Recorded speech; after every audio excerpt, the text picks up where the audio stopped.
ಅವತ್ತು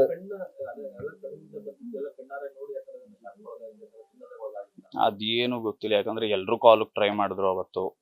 ತುಂಬಾ ಜನ ಕಾಲ್ಸ್ ನಾನು ಕಾಲ್ ಮಾಡಿದೆ ಅವತ್ತು ಮಾರ್ನಿಂಗು, ಹೇಗಿದ್ದೀರಾ, ತಿಂದ್ರ, ಹಾಸ್ಪಿಟಲ್ಗೆ ಹೋಗಿದ್ರ ಕೇಳಕ್ಕೆ ಅಂತಾನೆ ಕಾಲ್ ಮಾಡಿದೆ. ಯಾರು ಕಾಲು ರಿಸೀವ್ ಮಾಡಿಲ್ಲ.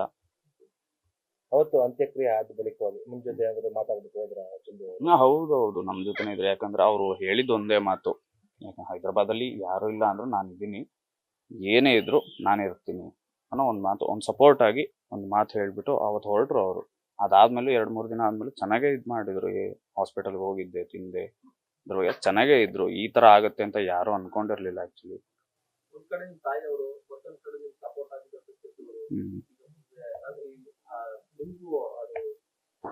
ಅದೇ ಸ್ವಲ್ಪ ಕಷ್ಟ ಆಗತ್ತೆ, ಆತರ ಏನಿಲ್ಲ. ಬಟ್ ಹಾಗಂತ ಸುಮ್ಮನೆ ಕೂತ್ಕೊಂಡ್ರೆ ಏನೂ ಆಗಲ್ಲ ಅಂತ ಅಷ್ಟೇ.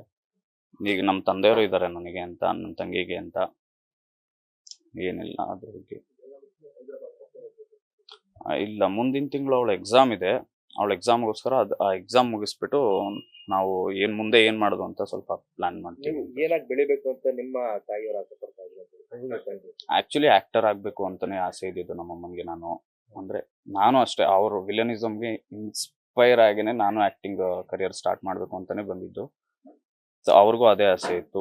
ನನ್ನ ತಂಗಿನ ಅದೇ ಚೆನ್ನಾಗಿ ಓದಿಸಿ ಅವಳನ್ನ ಅಬ್ರಾಡ್ ಕಳಿಸ್ಬೇಕು ಅನ್ನೋ ಆಸೆ ಇತ್ತು. ಅದು ನಡೀತಿತ್ತು ಆಲ್ರೆಡಿ ಆಕ್ಚುಲಿ. ನ್ಯೂಸ್ ಫಸ್ಟ್, ನಿರ್ಭೀತಿಯಿಂದ ನಿಮ್ಮ ಪರವಾಗಿ.